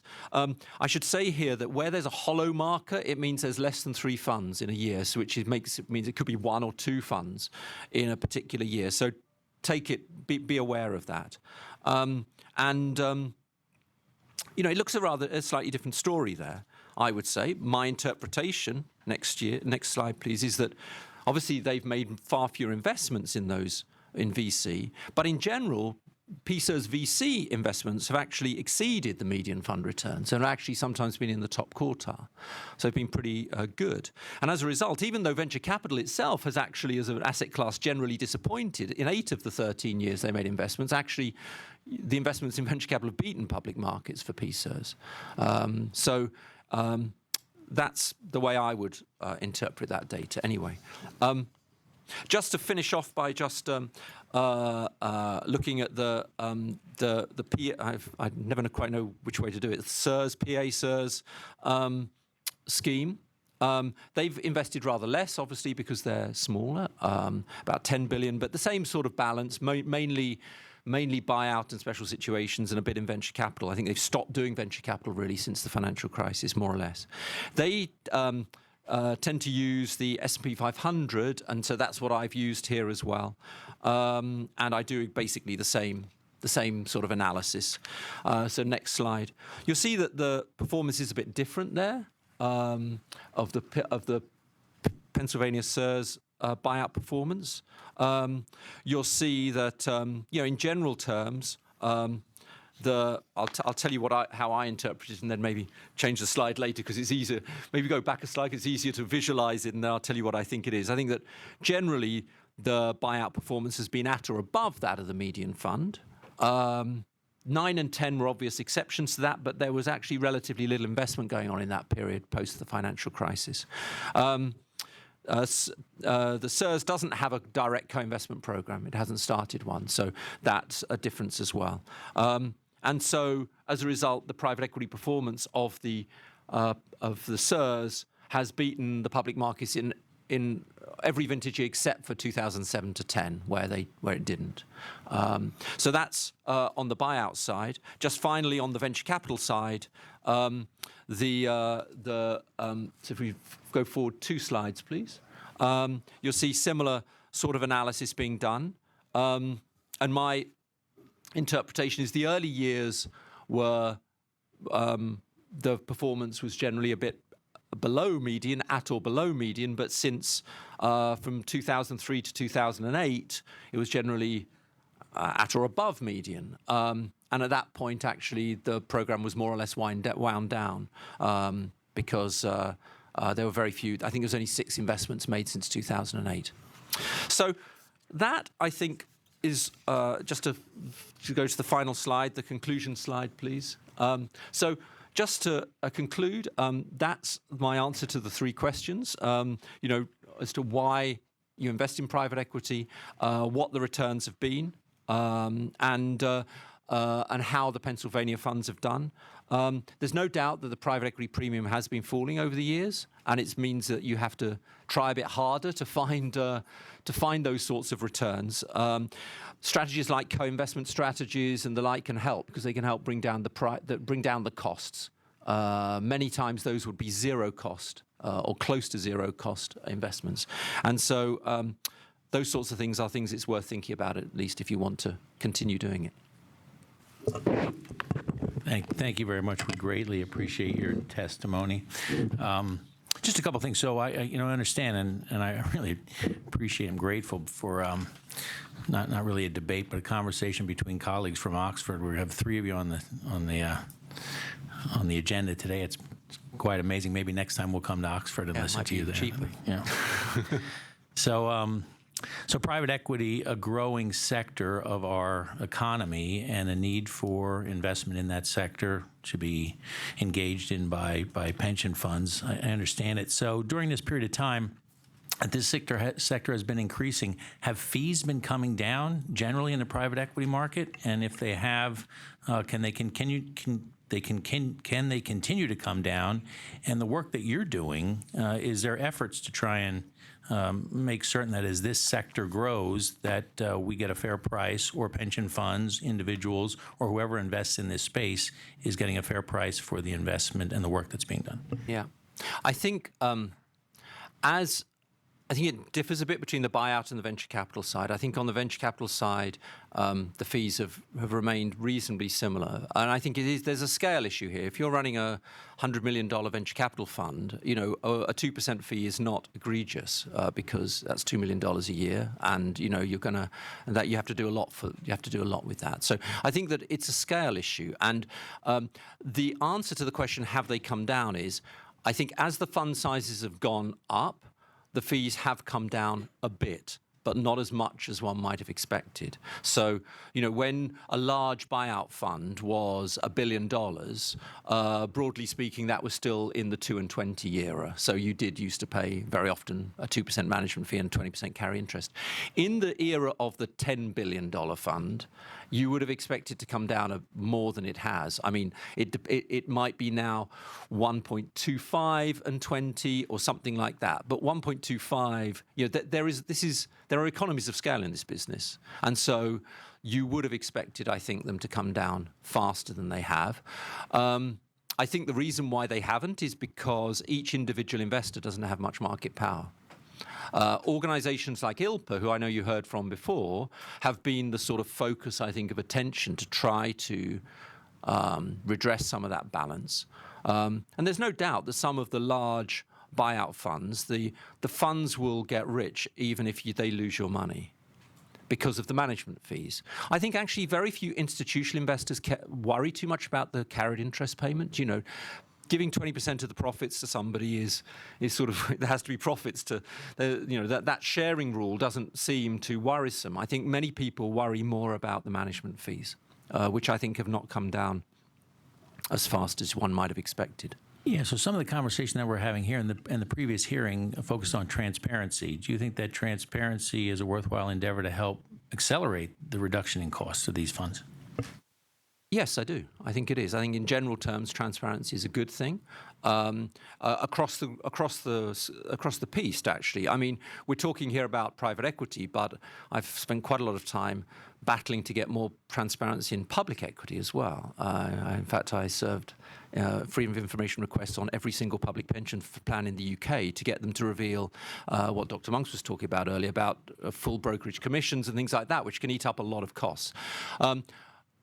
It's always the case that intermediaries don't want to reveal this sort of information, and over time, it will come out, I think. But it does take initiatives, and I think it's the sort of initiatives that you would see from people like ILPA, I think, can help that, and also the fact that databases and like are just generally.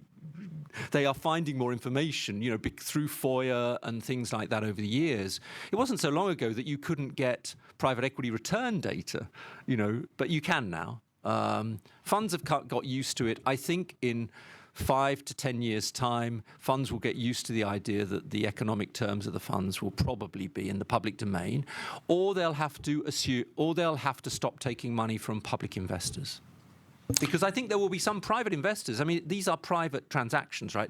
You could go along to a family office and the like and do a deal and say, look, we will only do this. We'll only take your money if you don't reveal that information. And a family office has the liberty to do that, but for endowments, public pension schemes, I think it's going to be expected. Yeah, so these businesses have a need for capital, and as it's a growing sector, we would think and hope that fees will come down commensurate to the increase in the sector, in the market.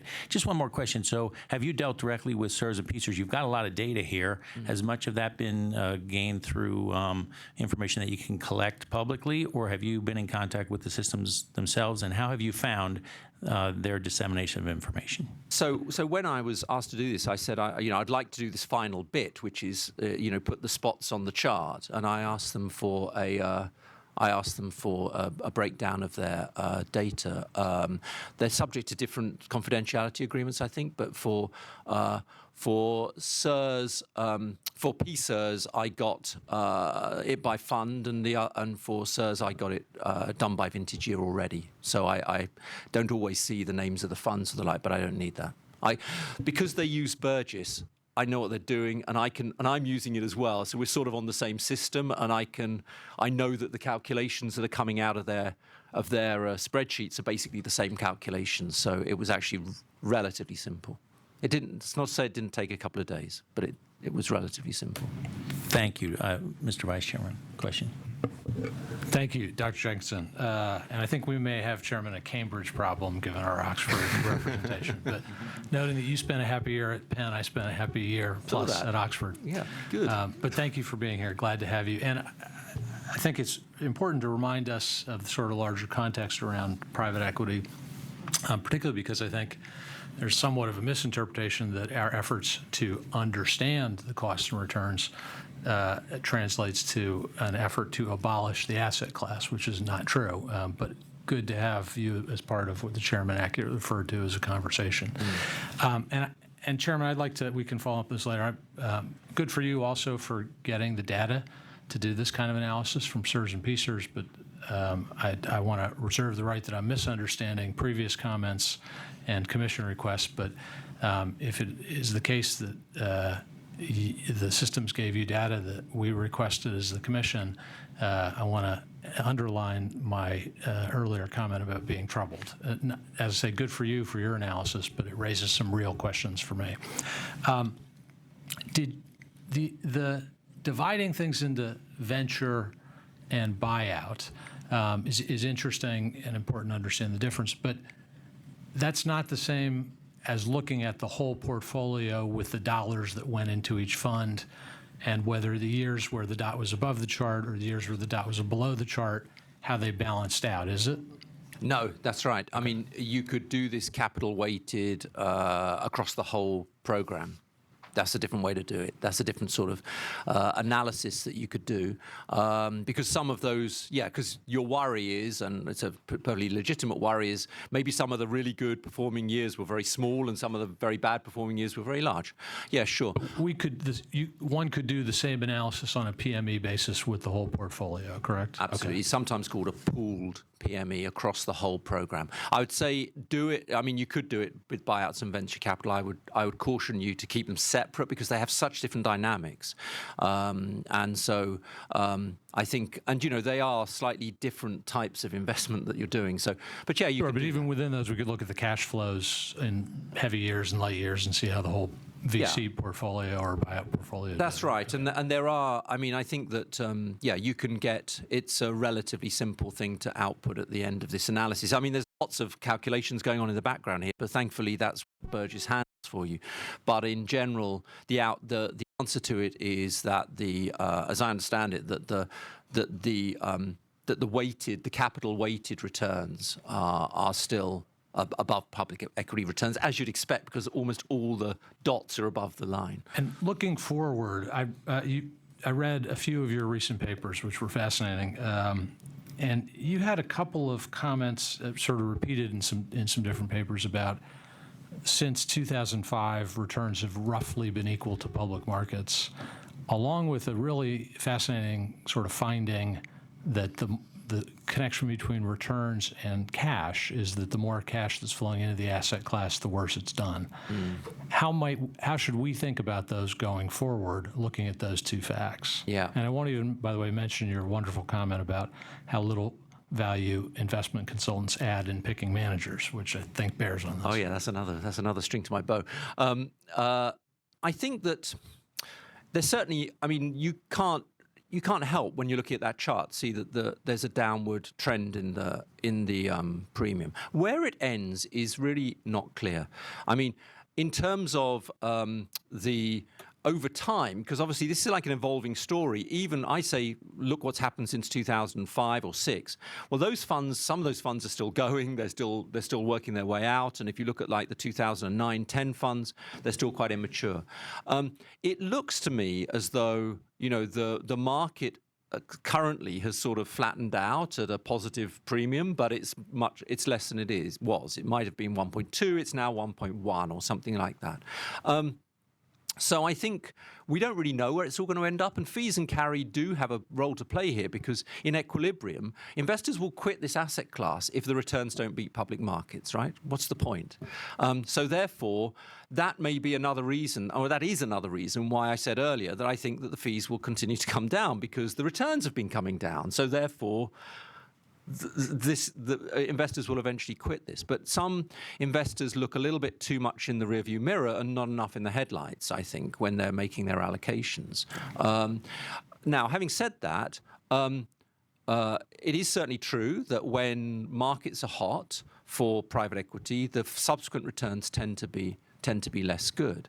Having said that, it's quite hard to time your private equity allocations. I think it's quite hard to manage that internally, to say, because with the best will in the world, plan sponsors tend to move quite slowly in terms of their strategic asset allocation. And so saying, fundraising's hot at the moment, I think we should, chop back on private equity and go up, on something else isn't so easy. But I think what I would caution, or what I would say is a relatively simple, but actually would get you most of the way there, is pretty flat dollar allocations over time would get you most of the benefits of, smoothing things out. In other words, don't get too excited when the music's really loud and keep playing when the music's soft. That's, if you look at most funds, and your schemes are not at all atypical. There were quite large investments in 6, 7, 8, and then virtually nothing in 9, 10. And it would have been much better to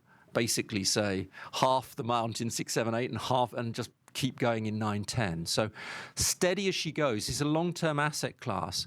Don't get too excited by very high returns or what everybody else is doing. Just keep committed to it and build the good relationships with managers and build co-investment programs. But don't put 15 billion in one year and 1 billion in the next. Thank you. Commissioner Gallagher, of course. Thank you, Mr. Chair. Again, Dr. Jenkinson, thank you for being here. I've learned a lot. In fact, I feel like I've earned some credits at Oxford after this morning's presentation, and from Stanford as well. So earlier on, there's two parts to this question, and it's just general analysis that you typically conduct. When looking at asset classes, what is considered long-term? 5, 10, 15, 20, 25, 30. We've got, at these pension systems that we're speaking of today, we've got time horizons of up to 70 years in terms of paying annuitants. So just trying to get relative what you consider long-term. And then second, our two pension systems combined is about $80 billion. We heard from Dr. Monk this morning that the total institutional pool of assets is around 100 trillion. How much leverage do we have in the marketplace? Are we a market maker or a market taker, in your opinion? So two parts there. Yeah. Thank you. I think it's difficult to answer the first question, but my view would be that because it does depend upon what the funding horizon for the scheme is, whether it's in deficit or the like. When I think of Oxford University, I think our horizon is infinite. We've been going 800 years, so therefore a medium-term return might be a century. If we could earn 0.1% more every year for 100 years, we will be much richer than Cambridge as a result. And so therefore, that's one way of thinking about it. For you, in your case, I think 10, 20 years would be the sort of horizon over which I would be trying to optimize and build. So, and that would mean, maybe, if you're buying assets, I'm not suggesting this, but if you were going to go into commercial real estate or something like that, do it yourself, buy private assets, holding these things for 10 or 20 years with the aim of getting more, of paying pensions seems to me a perfectly reasonable thing to do. I'm a personal believer that liquidity is much overrated. It's something that needs to be handled within a fund, but you don't need like 100% of your fund to be immediately realizable at any point in time. And I think that's so, and I think it might be true if you had a different type of fund, but for most pension schemes, you do need to manage liquidity quite carefully, but that doesn't mean to say you have to have everything being very liquid. In terms of the second question, how much, whether you have any buyer power, I would say close to zero. I mean, 85 billion is a lot of money, but there's actually a lot of money out there. And so, of course they want your check, but at the moment, there's plenty of other people who are prepared to write checks as well. Collectively, it's not close to zero. So ILPA and industry initiatives, you should support them because, combined, they make a difference. And also ILPA is a sort of, some of this is about public relations and politics rather than just simple economics. And ILPA is quite good at making, moving the dial. It might be slowly, but they're moving the dial in the right direction. It's details of the remuneration contract that you don't want to know about, but they have been moving it in the right direction. And so I would say throw your weight behind the industry initiatives, but don't believe that you've got a huge amount of market power. Having said that, there are specialist consultants and the like who go in there and they pore over every single detail of your limited partnership agreement and make sure you're getting a good deal. You should definitely do it at the small level and at the big level. But I think that if you go along and say, if you don't change your management fee from 1.5 to 1.2, you're not having Pennsylvania's money. Many GPs would say, well, that's a shame, but we'll move on. Would a critical mass target within that 100 trillion? What is that critical mass where GPs will start saying, "Oh, okay, all right, you're twisting my arm. I gotta drop it down." A bit market sensitive, I think. So in a market it's basically a sort of fund market at the moment. They're not having to give too many concessions. Back in 8-9, that's when a lot of the fees came down because they were scrambling around and they did want Pennsylvania's money in 8-9. The problem was you weren't putting it to work. So in a way you get more market. It's all supply and demand. So when investors are not going in there, you can get better deals. And that's one of the reasons why I say be steady, because one of the reasons why you'll get better deals is because if you're consistently investing through bad times, which all the evidence says you should do, then you can get better deals in those. And some of them stick. That's the good thing. So if you go from 1.3 to 1.1, it's very hard for the fund to then say in the next fund, oh, by the way, it's going back up to 1.3. It almost never happens. It's a ratchet effect in private equity. It goes down from 1.3 to 1.1, then to 1, sticks there for a while in good times, and then can go down further. But I think don't overestimate your bargaining power. Thank you. And hopefully we can wrap it up with one more question. Commissioner Torbert, please. Well, actually, you may have already just answered my question, but logically speaking, as the private equity funds become more and more popular, the costs tend to go down as they become more known. But also, as PCERS looks at a private equity fund and CERS looks at a private equity fund, if they combine and say, hey, listen, we're going to buy X million and we're going to buy another X million, and together you have a little more bargaining power, logically speaking, that should be the case. But from what you just said, I'm not so sure. No, I go with that logic. I think there are, and again, I'm not going to talk too much about Pennsylvania, but in general, there are too many pension funds in the world. And if you look at what happened in the UK with the local authority pension schemes, they've had a big program of consolidation, and for basically the reasons you say, that each one of them was much smaller than you, but the odd couple of billion didn't have much bargaining power, of course. So I think there is a general tendency towards consolidation, which I think is a good thing. I think also, as you go into private markets, you need more specialist staff and expertise, and you might need some more manpower as well. And there can be economies of scale in putting these schemes together. Now, I have no idea whether that's even feasible in Pennsylvania or the like. I know it was hard in the UK, but in general, I would have, if you were designing the scheme afresh, right, you'd probably only have one public pension scheme in Pennsylvania. That kind of answers my question as well. Thank you. And then one last question, Commissioner. Just a quick question. You've seen the size of our allocations for, I actually have two questions. The size of our allocations towards private equity and venture capital. It seems to me that the Commission here has already indicated that we think it's a valid place to put our money. Do you think that we should become more aggressive, less aggressive, or we're sort of about where we should be, or do you feel uncomfortable commenting on that?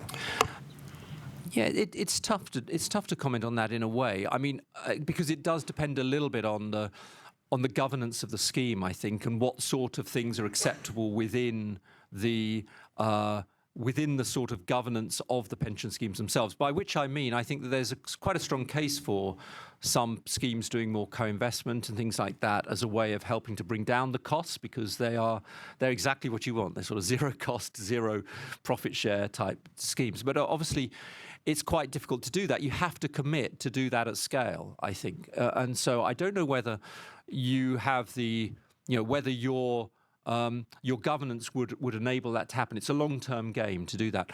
When I look at the allocations, I would say that they look not unusual in private equity. I would say, they are not high by the standards of, for example, the endowments of the world, which tend to be more like 20-25% private equity. Obviously, they're more down in the sort of single digits to early teens. I think it's something where, I suppose, personally, I think what the first question is, decide your equity allocation, how much do you want in equity, and then decide how much of that you think you can, where you think the best return will be for that equity allocation. And if you think you can pick good managers and that you can get above median returns and things like that, then or even if you think median returns are enough, which they still have been, then I think you go with it. There is a sense in which it depends on the expertise that you have within the schemes, because,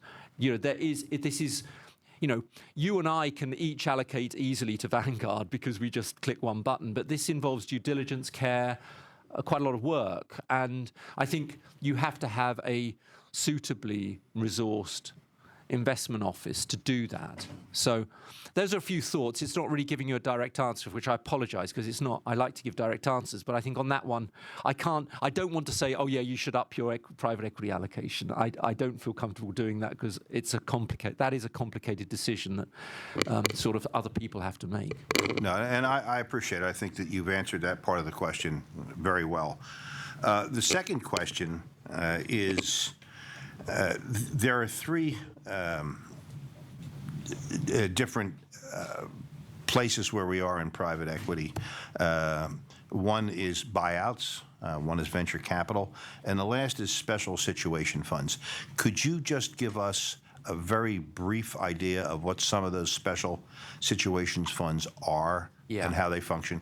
I don't know. They're quite varied. To give you a classic example, it could be a distressed investing fund. So therefore, these were very popular in 2008-9 when everybody thought that lots of companies were going to get into financial trouble. And they were basically buying both the debt and often the equity of companies and then sort of buying them when they were in distress and then turning them round into functioning companies again. So that would be one example, but they're quite varied. They could be things which were close to debt as well. But that gives you one example. Or you can have very opportunistic funds which are looking at particular types of investment. I mean, give you an example. I don't know whether your funds have this, but things like litigation finance funds, which are sort of, a bit in that scheme as well, where you sort of start to share in the risks of litigation, and so they're quite varied. It's actually quite hard to benchmark those things, and so that's why I actually put them in. They normally have an equity component to them, which is why I put them in with the buyouts. Well, I thank you very much, and your testimony is very enlightening, and I very much appreciate it. Thank you, Doctor. So once again, I really appreciate your testimony here. We appreciate you being here, and your academic knowledge really goes a long way, and I think improving fees in the long run. You're here as a result of a request of the commissions, and we appreciate taking care of expenses. Have you ever received any compensation from CSRS or PSRS in any form? Nope, absolutely not. And a condition I made was that I would not accept any payment. They never offered it to me, I have to say, but I said I only wanted to do this on the basis that I could do it as part of my... I'm sort of in the old school where I think academics should actually do some public service, and we don't get a huge opportunity to do this. So I like doing this sort of thing. It's tremendously useful, and that's why we're so grateful that you're here and testifying today. Thank you very much.